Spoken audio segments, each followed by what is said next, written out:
بسم اللہ الرحمن الرحیم۔ السلام علیکم ورحمۃ اللہ وبرکاتہ۔ قرآن شریف کے ترجمے کی اس نئی کلاس میں آپ سب کو خوش آمدید کہتا ہوں۔ سامعین محترم، یوں تو اللہ رب العزت سے محبت کا دعویٰ ہر شخص کرتا ہے، لیکن اللہ رب العزت نے اپنی محبت کے لیے کیا معیار قرار دیا ہے، ایک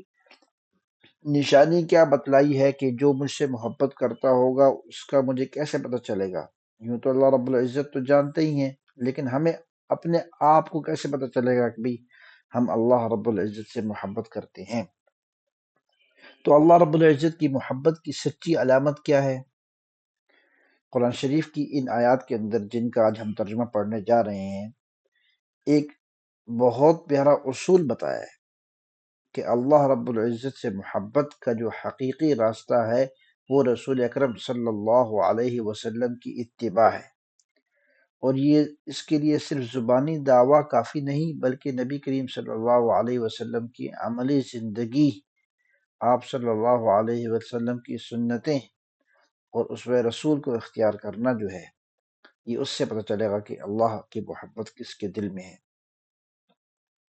اسی طریقے سے حضرت زکریا علیہ السلام کی دعا کا واقعہ کہ انہوں نے بڑھاپے میں آ کر اللہ رب العزت سے نیک اولاد مانگی اور اللہ رب العزت نے اس کو قبول فرمایا اور انہیں حضرت یحییٰ علیہ السلام کی خوشخبری دی۔ یہ ایسے واقعات ہیں کہ ان واقعات سے ہمیں یہ سبق ملتا ہے کہ اللہ رب العزت ایک تو ہر چیز پر قادر ہیں، اور اسی طریقے سے اللہ رب العزت جو ہے وہ کبھی کسی کی دعا کو ضائع نہیں فرماتے۔ اور آج تو ان آیات سے آج ہم یہ سمجھنے کی کوشش کریں گے کہ اللہ رب العزت کی محبت کو کیسے حاصل کیا جا سکتا ہے، رسول اکرم صلی اللہ علیہ وسلم کی اطاعت کیوں ضروری ہے، اور حضرت زکریا علیہ السلام کی دعا سے ہمیں کیا سبق ملتا ہے۔ اب میں بغیر وقت ضائع کیے قرآن شریف کی طرف بڑھتا ہوں، اور سبق کو شروع کرنے سے پہلے میری آپ سے گزارش ہے کہ آپ ہمارے چینل کو ضرور سبسکرائب کریں۔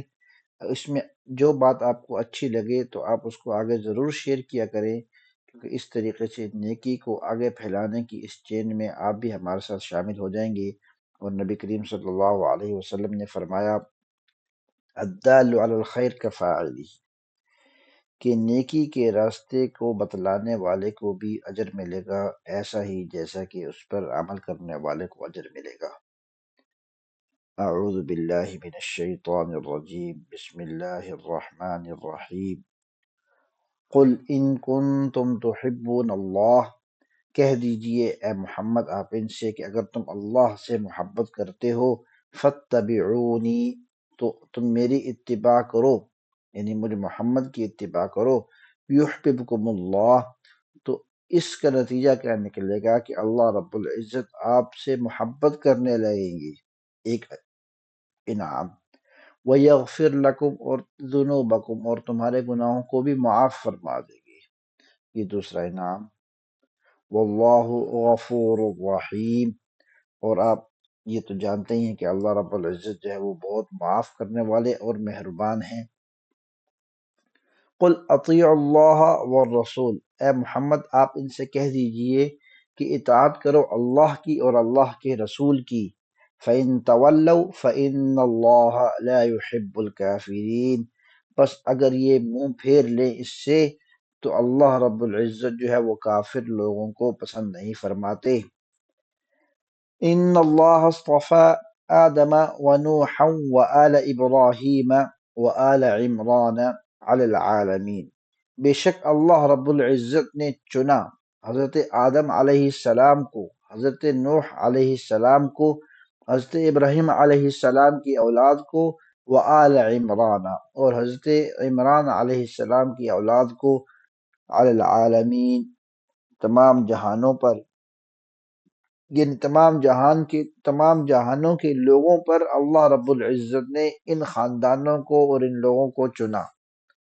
ذریۃ بعضها فوق بعض، یہ ان کی اولادیں جو تھیں وہ ان میں سے بعض سے اوپر تھی، یعنی مراتب کے اندر اور یا عمل کے اندر ان کا عمل ملتا جلتا تھا، اگر ایک اوپر ہے تو دوسرا اس سے درجے میں تھوڑا نیچے ہے، اور تیسرا جو ہے وہ درجے میں دوسرے سے اوپر ہے، اس طریقے سے۔ واللہ سمیع علیم، اور اللہ رب العزت خوب سننے والے ہیں اور خوب جاننے والے ہیں۔ اذ قالت امرأة عمران رب انی نذرت لك ما فی بطنی محررا فتقبل منی، اس وقت کو یاد کیجیے جب کہا امرأة عمران، حضرت عمران کی اہلیہ نے، یعنی حضرت مریم علیہ السلام کی والدہ نے، ربی اے میرے رب، انی نذرت لک، میں نے نظر مانی ہے، لکا کہ آپ کے لیے ہوگا، ما فی بطنی میرے پیٹ میں جو حمل ہے، محررن وہ آزاد ہوگا آپ کے لیے، فتقبل منی پس آپ قبول فرما لیجئے میرے سے یہ جو نظر میں نے مانی ہے اس کو قبول فرما لیجئے، اور میرے پیٹ میں جو بھی اولاد ہے وہ آپ کی خدمت کے لیے دنیا کے تمام کاموں سے آزاد ہے۔ انک انت السمیع العلیم، بے شک آپ جو ہیں وہ خوب جاننے والے اور خوب سننے والے ہیں۔ فلما وضعتها قالت رب انی وضعتها انثى، پھر جب انہوں نے جنا اس کو تو کہنے لگی اے میرے رب، انی وضعتها انثى کہ میں نے تو یہ بچی جنی ہے، واللہ اعلم بما وضعت، اور اللہ رب العزت جو ہے وہ خوب جاننے والے تھے اس چیز کو کہ وہ کیا جننے والی ہے۔ وَلَيْسَ الذَّكَرُ كَالْأُنثَى، اور وہ کہنے لگی کہ نرینہ اولاد یعنی اگر بچہ ہوتا تو وَلَيْسَ الذَّكَرُ كَالْأُنثَى، بچہ جو ہے وہ بچی کی طرح تو نہیں ہو سکتا، یعنی میں نے تو نظر مانی تھی تو اب یہ بچی ہے، یہ بچی تو اس طریقے سے خدمت کے کام جو ہے بیت المقدس کے اندر نہیں کر پائے گی، مسجد اقصی کے اندر، تو اس کو تو وہ خدمت وہ مرد کی طرح تو نہیں کر پائے گی۔ وَإِنِّي سَمَّيْتُهَا مریم، اور میں نے اس کا نام رکھ دیا ہے مریم۔ وَإِنِّي أُعِيذُهَا بِكَ وَذُرِّيَّتَهَا مِنَ الشَّيْطَانِ الرَّجِيمِ، اور اے میرے رب میں پناہ میں دیتی ہوں آپ کی اس کو، یعنی اس بچی کو میں آپ کی پناہ میں دیتی ہوں اور اس کی اولاد کو بھی، کس چیز سے آپ کی پناہ میں دے رہی ہوں؟ من الشیطان الرجیم، شیطان مردود سے۔ فتقبلها ربها بقبول حسن وانبتها نباتا حسنا، پس اس کے رب نے، یعنی حضرت مریم علیہ السلام کے رب نے قبول فرما لیا ان کو، بقبول حسن بہت اچھا قبول کرنا، وانبتها اور ان کی جو ہے انہوں نے نگہداشت کی اور ان کی پرورش کی انہوں نے، نباتا حسنا بہت اچھے طریقے سے، وکفلها زکریا اور ان کے جو ہے سرپرست مقرر ہوئے حضرت زکریہ علیہ السلام، چونکہ ان کے حضرت مریم علیہ السلام کے والد جو ہے عمران فوت ہو گئے تھے، تو ان کے خادم جو تھے حضرت زکریہ علیہ السلام، انہوں نے ان کی پرورش فرمائی۔ کلما دخل علیہا زکریا المحراب وجد عندها رزقا،